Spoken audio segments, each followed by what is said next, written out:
Welcome to The Explainer. Today, we're diving into one of the biggest and, let's be honest, most difficult questions in political philosophy. And we're doing it through an analysis by Miguel Anjo Bastos.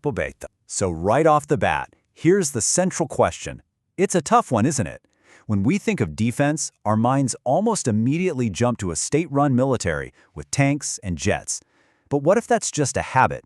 What if that's not the only way it can be done? And look, the analysis is upfront about this. It doesn't pretend this is an easy question. It's framed as the absolute toughest challenge for any theory of a stateless society. It's kind of the final boss, the one area where even critics, who might give ground on other issues, just draw a hard line in the sand. So let's start there, with that big critique. It's often called the impossibility argument. This is the idea that while you could privatize a lot of things, there's at least one public good, collective defense, that you just can't provide without a government. Think about it like this. For stuff like roads or lighthouses, even hospitals, there are actual historical examples of private voluntary solutions. We can debate if they're better or worse, but not if they're possible. But collective defense, that's the one that gets slapped with the impossible label. The one thing that supposedly can only be organized by a state. So how did we even get to this point? Well, the argument laid out here is that the modern state didn't just provide defense, it systematically took it over, completely cornering the market and shaping how we think about it. And this wasn't an accident. It was a long historical process. Starting around the 17th century, the state slowly but surely disarmed the population. It took away the people's ability to defend themselves, creating the monopoly on violence we're so familiar with today. And the key result is that most of us are left without the tools or the training to resist an aggressor ourselves. And this isn't just theory. It has very real historical consequences. The historian Brian Ward Perkins points to the fall of Rome as a perfect example. The Roman Empire had disarmed its subjects for centuries, so when the invasions came, who could actually fight back?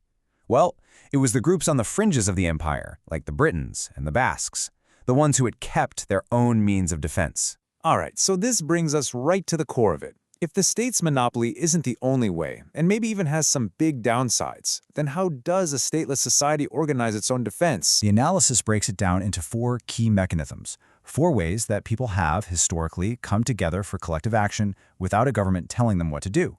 So let's walk through them. First up, we have kinship. Family, clan, tribe. This is maybe the most ancient and primal form of human organization there is. The loyalty we feel to our family is an incredibly powerful coordinating force that exists completely outside the state. And history is just packed with examples. The Maccabean revolt, a successful rebellion against an empire, was at its heart led by a single family. Or look at Afghanistan, where Pashtun clans, organized entirely by kinship, have managed to resist being conquered by one empire after another. Okay, so from family bonds, we move to our second big coordinating force, shared belief systems. This could be a deeply held religious faith or a powerful political idea, but whatever it is, it can unite millions of people to act as one. For example, think about the long history of Polish and Irish resistance. What was the glue holding them together against massive empires? Often, it was their shared religious identity. Or think of Spartacus's revolt, a massive slave uprising coordinated by a shared consciousness of oppression. You can even view the American militias that way. A stateless force, at first, united by a powerful ideology against what they saw as fiscal oppression by the British Empire. And that leads us right into our third mechanism, which is a shared sense of peoplehood. This is about a common culture, ethnicity, or national identity. It can be an incredibly powerful motivator for defense, especially in situations where the official state has already been defeated or collapsed. Just look at the Spanish and Russian partisans who rose up to fight Napoleon's invading armies, or the French resistance during World War II. Now, what's crucial here is that these groups often formed after their government had collapsed or even started collaborating with the enemy. They organized themselves based on a shared identity alone. All right, this final coordinator might seem really modern, but it's actually ancient. Money. Good old-fashioned contracts and financial incentives. It turns out you can organize defense the same way you organize any other business. So for example, you had the Dutch rebels. They operated in a totally decentralized way, but they pooled their money to hire professional soldiers to fight the mighty Spanish Empire. You had medieval Hispanic taifas, these little city-states that would contract famous mercenaries like El Cid for their defense. And the Hanseatic League? That was basically a bunch of commercial cities that helped each other protect their trade routes because they were all motivated by the fear of losing money. Turns out, cash is a pretty powerful non-state coordinate. Okay, so we've got these historical examples. They show it can be done.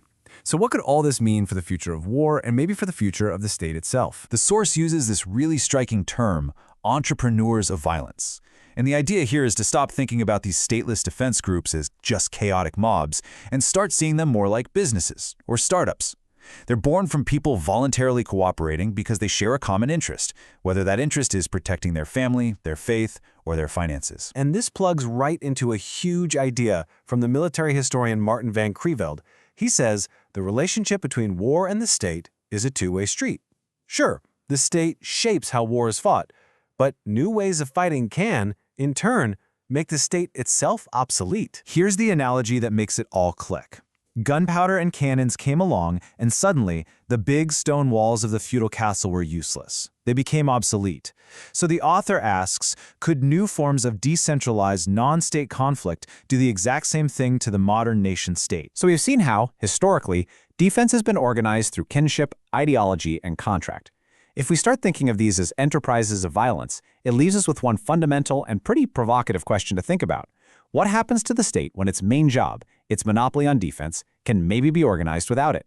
Thanks for joining us on The Explainer.